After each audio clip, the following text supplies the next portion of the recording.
بسم اللہ الرحمن الرحیم۔ ناظرین، اسلام نے صفائی، طہارت اور پاکیزگی پر اس قدر زور دیا ہے کہ کسی دوسرے مذہب میں اس کی مثال نہیں ملتی۔ قرآن مجید میں سورۃ توبہ میں ارشاد ہوا ہے، اور اللہ کو پاکیزگی اختیار کرنے والے ہی پسند ہیں۔ پاکیزگی اختیار کرنے، کپڑے پاک رکھنے اور گندگی سے دور رہنے کے مفہوم میں نجاست سے پاک ستھرے لباس کے ساتھ جسم، عقائد اور اخلاق و اعمال کی پاکیزگی میں شامل ہے۔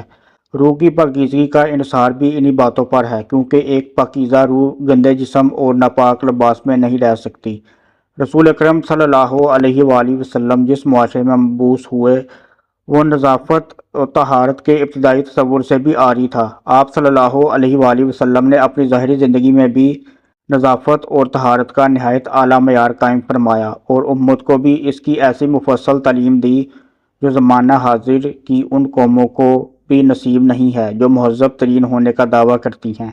اللہ تعالیٰ نے آپ صلی اللہ علیہ وآلہ وسلم کو جس طرح بے مثال حسن و جمال اور وجاہت و وقار سے نوازا تھا، اسی طرح آپ کی طبع مبارک میں ایسی نفاست و دیت فرمائی تھی کہ کسی دوسرے کو اس کی برابری کرنے کا یارانہ نہ تھا۔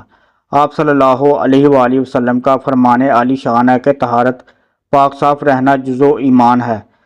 نظافت پسندی کے حوالے سے سیرت طیبہ کی چند جھلکیاں ملاحظہ ہوں۔ ایک دفعہ رسول اللہ صلی اللہ علیہ وآلہ وسلم نے ایک شخص کو دیکھا کہ اس کے سر کے بال بکھرے ہوئے ہیں۔ اس طرح بکھرے ہوئے بالوں کے ساتھ انسان وحشی معلوم ہوتا ہے۔ حضور صلی اللہ علیہ وآلہ وسلم نے اس کی اس ہیبت قضائی کو پسند نہ کیا اور فرمایا، اس شخص سے اتنا ہو سکتا کہ بالوں کو درست کر لے۔ حضرت انس رضی اللہ تعالیٰ عنہ کہتے ہیں کہ رسول اللہ صلی اللہ علیہ وآلہ وسلم سر مبارک میں اکثر تیل ڈالا کرتے تھے اور داڑھی مبارک میں بھی کنگھی کیا کرتے تھے۔ حضرت ابو ہریرہ رضی اللہ تعالیٰ عنہ سے روایت ہے کہ رسول اللہ صلی اللہ علیہ وآلہ وسلم نے فرمایا، پرہیز کرو لعنت کے دو کاموں سے۔ صحابہ رضی اللہ تعالیٰ عنہ نے عرض کیا، یا رسول اللہ صلی اللہ علیہ وآلہ وسلم، وہ کون سے دو کام ہیں؟ آپ صلی اللہ علیہ وآلہ وسلم نے فرمایا، لوگوں کی گزرگاہ پر یا سایہ میں نجاست پھیلانا۔ ایک روایت میں یہ اضافہ ہے کہ ایسا کرنے والے پر اللہ کے فرشتوں کی اور تمام انسانوں کی لعنت ہے۔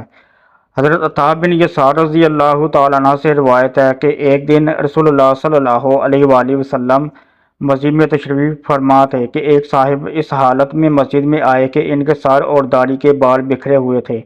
آپ صلی اللہ علیہ وآلہ وسلم نے اپنے ہاتھ سے اشارہ کر کے ان کو ہدایت کی کہ اپنے بالوں کو درست کر کے آؤ، اور واپس گئے اور بالوں کو درست کر کے دوبارہ حاضر ہوئے۔ تو آپ صلی اللہ علیہ وآلہ وسلم نے فرمایا کہ یہ تمہارے سر اور داڑھی کے بالوں کو سنوار کر آنا اس سے بہتر نہیں ہے کہ آدمی کے بال اس طرح بکھرے ہوئے ہوں، گویا وہ شیطان ہے۔ حضرت جابر بن عبداللہ رضی اللہ تعالیٰ عنہ سے روایت ہے کہ ایک دن رسول اللہ صلی اللہ علیہ وآلہ وسلم مسجد میں تشریف لائے تو دیکھا کہ دیوار پر ایک جگہ بلغم لگا ہوا ہے۔ آپ صلی اللہ علیہ وآلہ وسلم نے اسے لکڑی سے کھرچ دیا اور لوگوں سے مخاطب ہو کر فرمایا، تم میں سے کون یہ پسند کرے گا کہ اللہ تعالیٰ اس سے منہ پھیر لے؟ یعنی دیواروں پر یا جا بجا تھوکنا اللہ تعالیٰ کی ناراضی کا باعث ہے۔ پھر آپ صلی اللہ علیہ وآلہ وسلم نے فرمایا، عبیر، ایک قسم کی خوشبو لاؤ۔ ایک انصار نوجوان دوڑ کر گھر گئے اور خوشبو لے آئے۔ حضور صلی اللہ علیہ وآلہ وسلم نے یہ خوشبو لکڑی کے سرے پر لگائی اور جس طرح سے بلغم کو کھرچا تھا وہاں لگا دی۔ ایک اور روایت میں ہے کہ رسول اللہ صلی اللہ علیہ وآلہ وسلم نے ایک دفعہ مسجد کی دیوار پر جا بجا تھوک کے دبے دیکھے۔ اس وقت آپ صلی اللہ علیہ وآلہ وسلم کے دستے مبارک میں کھجور کی ایک ٹہنی تھی۔ آپ صلی اللہ علیہ وآلہ وسلم نے اس سے کھرچ کر تمام دبے مٹا دیے۔ پھر لوگوں سے مخاطب ہو کر غصے کے لہجے میں فرمایا، کیا تم پسند کرتے ہو کہ کوئی شخص تمہارے سامنے آ کر تمہارے منہ پر تھوک دے؟ یعنی مسجد کی دیوار پر تھوکنا ایسا ہے جیسے کوئی دوسرا آدمی ایسا کرنے والے کے منہ پر تھوک رہا ہے۔ رسول اللہ صلی اللہ علیہ وآلہ وسلم لوگوں کو پیشاب کے چھینٹوں سے بچنے کی سخت تاکید فرمایا کرتے تھے۔ ایک دفعہ صحابہ کرام کے ساتھ کہیں تشریف لے جا رہے تھے کہ راستے میں دو قبریں نظر آئیں۔ آپ صلی اللہ علیہ وآلہ وسلم نے فرمایا، ان میں سے ایک قبر میں مدفون شخص پر اس لیے عذاب ہو رہا ہے کہ وہ اپنے کپڑوں کو پیشاب سے محفوظ نہیں رکھتا تھا۔ ایک دن نماز جمعہ کے لیے بہت سے کاروباری لوگ بغیر نہائے مسجد میں آ گئے۔ ان لوگوں کے کپڑوں بھی میلے تھے اور مسجد میں جگہ بھی تنگ تھی۔ ان کو پسینہ جو آیا تو ساری مسجد میں بدبو پھیل گئی۔ حضور صلی اللہ علیہ وآلہ وسلم نے فرمایا کیا اچھا ہوتا اگر یہ لوگ نہا کر آتے۔ حضور صلی اللہ علیہ وآلہ وسلم نے ایک صاحب کو ایک مسجد میں امام نماز مقرر فرمایا۔ حضور صلی اللہ علیہ وآلہ وسلم نے ایک دفعہ دیکھا یا آپ صلی اللہ علیہ وآلہ وسلم کو کسی نے بتایا کہ انہوں نے نماز پڑھاتے ہوئے مسجد کی دیوار پر قبلہ رخ ہو کر تھوک دیا۔ حضور صلی اللہ علیہ وآلہ وسلم نے ان کی اس حرکت کو ناپسند فرمایا اور حکم دیا اب یہ شخص نماز نہ پڑھائے، یعنی ان کو منصب امامت سے معزول فرما دیا۔ ان صاحب نے رسول اللہ صلی اللہ علیہ وآلہ وسلم کی خدمت میں حاضر ہو کر عرض کیا یا رسول اللہ صلی اللہ علیہ وآلہ وسلم کیا آپ نے حکم دیا ہے کہ میں اب نماز نہ پڑھاؤں؟ آپ صلی اللہ علیہ وآلہ وسلم نے فرمایا ہاں، اس لیے کہ تم نے اللہ اور اس کے رسول کو اذیت دی۔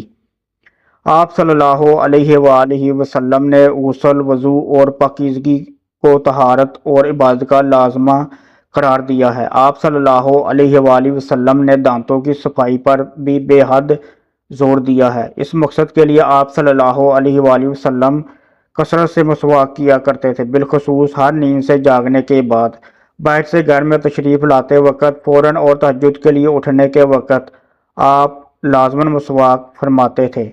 صحیح بخاری اور صحیح مسلم میں حضرت ابو ہریرہ رضی اللہ تعالیٰ عنہ سے روایت ہے کہ رسول اللہ صلی اللہ علیہ وآلہ وسلم نے فرمایا کہ اگر یہ خیال نہ ہوتا کہ میری امت پر بہت بوجھ پڑ جائے گا یا میری امت پر یہ کام شاق نہ ہوتا تو میں ہر نماز کے لیے وقت ہر وضو کے ساتھ مسواک کرنے کا حکم دیتا۔